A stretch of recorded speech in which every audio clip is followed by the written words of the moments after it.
बहुत प्राचीन समय की बात है। नर्मदा तट के पास बसा था एक घना वन, कालवन।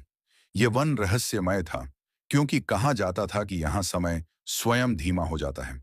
इसी वन के किनारे रहता था एक बालक, अच्युत। माता पिता बचपन में ही संसार छोड़ गए थे।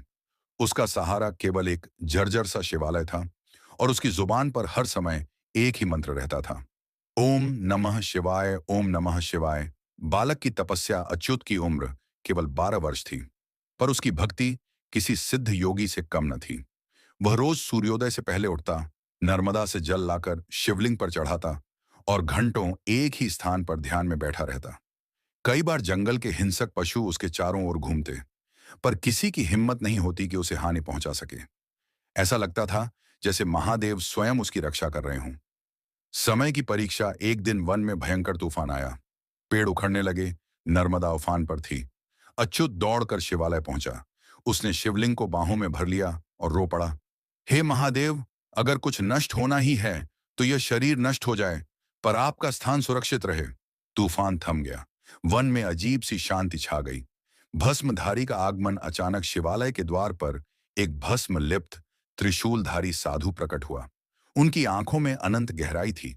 आवाज गंभीर पर करुणा से भरी, बालक, तू अपने लिए कुछ क्यों नहीं मांगता?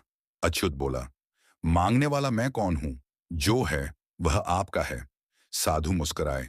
मृत्यु का रहस्य, साधु बोले, तू जानता है मृत्यु क्या है? अच्युत शांत स्वर में बोला, जो जन्मा है वह मरेगा, पर जो आपके नाम में है वह कब मरता है महादेव?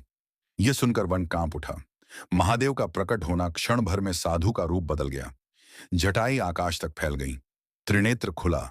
डमरू की ध्वनि से दिशाएं गूंज उठी। साक्षात भगवान शिव खड़े थे। वत्स अच्युत, तू समय से भी नहीं डरता। मांग, क्या वर चाहिए? वरदान की लीला। अच्युत ने कहा, प्रभु, मुझे अमृता नहीं चाहिए। मुझे केवल इतना वर दो कि जब कोई मुझे देखकर आपका नाम ले, उसका भय नष्ट हो जाए। महादेव की आंखों में करुणा छलक आई। शिव का वरदान। शिव बोले, वत्स, आज से तू काल से मुक्त रहेगा। जहां तू रहेगा वहां मेरा स्मरण स्वतः होगा। कहते हैं अच्युत का शरीर उसी क्षण भस्म में विलीन हो गया, और उसी स्थान पर एक दिव्य शिवलिंग प्रकट हुआ। कथा का अंत, आज भी नर्मदा तट पर वह शिवलिंग विद्यमान है। कहा जाता है जो सच्चे मन से वहां एयूएम नमः शिवाय जपता है, उसे मृत्यु का भय स्पर्श भी नहीं करता। संदेश, महादेव भक्ति नहीं, भाव देखते हैं जो स्वयं को मिटा देता है। वही शिव को पाता है। मृत्यु अंत नहीं, शिव की गोद है।